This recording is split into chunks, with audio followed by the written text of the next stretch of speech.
Hello, I'm Dr. Stephen Slaughter and I'm here with Amy Nethery. We're from the Alfred Deakin Institute for Citizenship and Globalisation here at Deakin University. We're here to discuss issues that are missing in the contemporary federal election in Australia.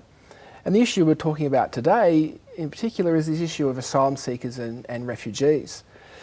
Given that over 65 million people are displaced globally from their homes, given that the issue of asylum seekers has been a contentious issue in Australian politics now for two decades, and given the high-profile nature of refugee issue in the debates in the American federal election there and also in Europe, one would expect this issue to be a huge issue for our election in Australia, but it has not been the case.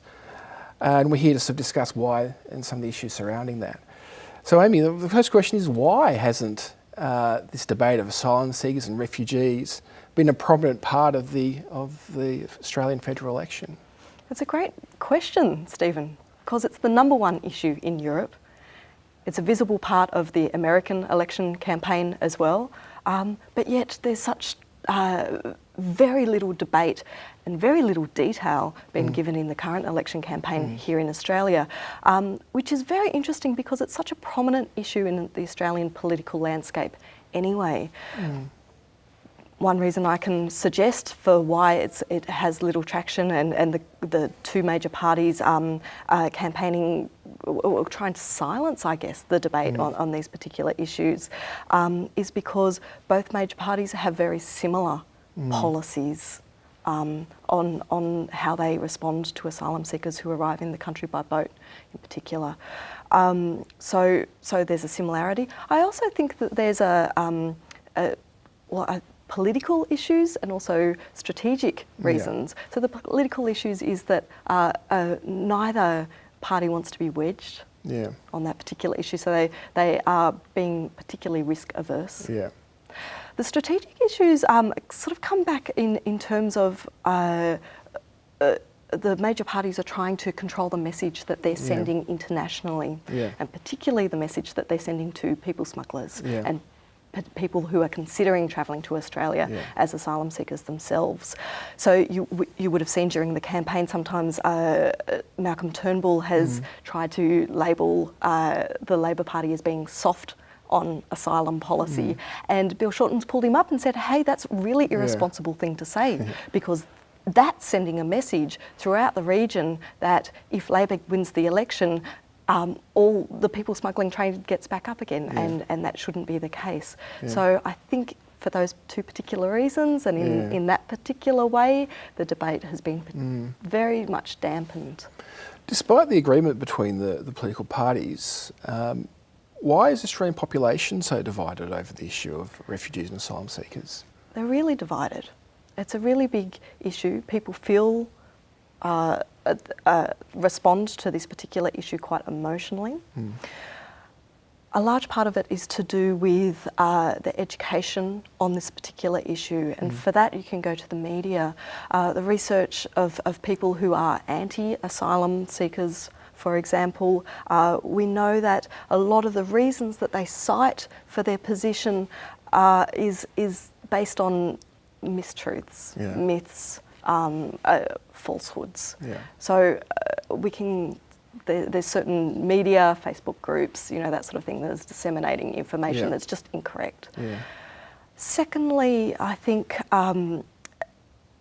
the issue of asylum, this is a sort of deeper answer to that question. The issue of asylum seekers who arrive by boat, I think, taps into a much deeper issue for Australians. So, people are feeling, in the community, are feeling financial stress, personal financial stress.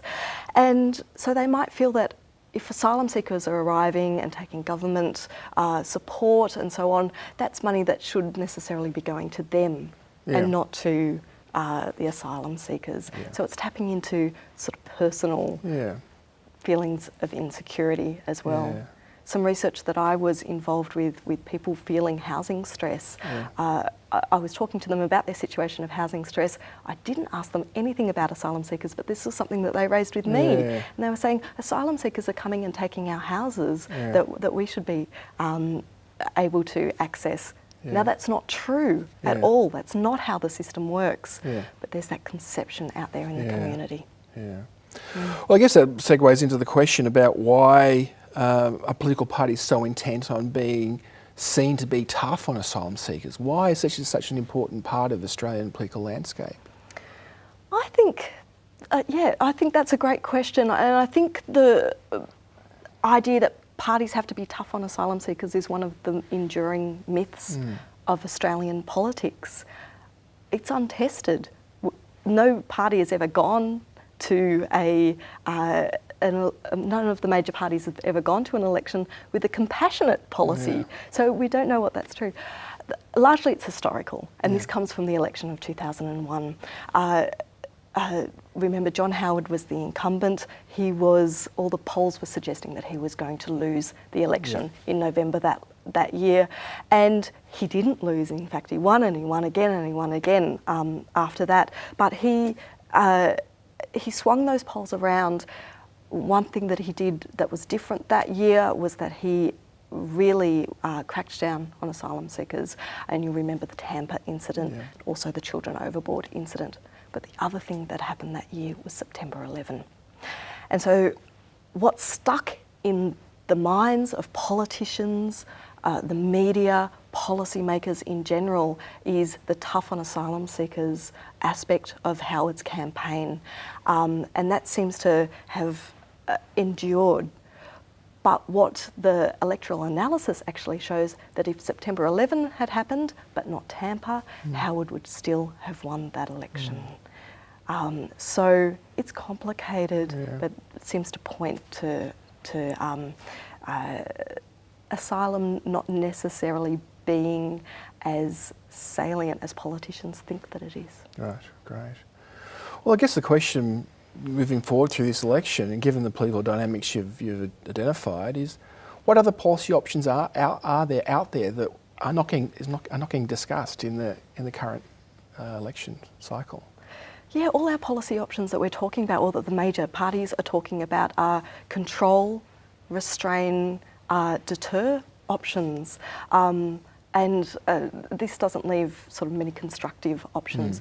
The first thing that needs to be done by whoever wins the election is an immediate resolution to the situation of the 1,600 people currently on Nauru and Manus Island. That situation is untenable. It's extremely damaging, and it is astronomically expensive at a time when we're being told to tighten our belts. So that situation needs immediate resolution.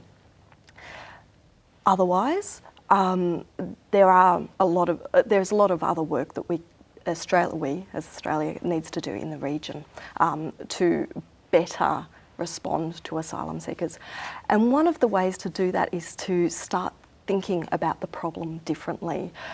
People are coming as asylum seekers throughout the region, from Afghanistan, from Myanmar, from Sri Lanka, and so on, throughout the Asian region, in which there are very few countries that can give protection and permanent resolution to these people's status through the region. Australia needs to be working much stronger with their regional neighbours and regional partners to help create better options for those people in the region. And that includes creating resettlement places, extra resettlement places for asylum seekers, so that they can start a new life and move on with their life. Right, okay. Well, thank you, Amy, for your insights. Thank you very much.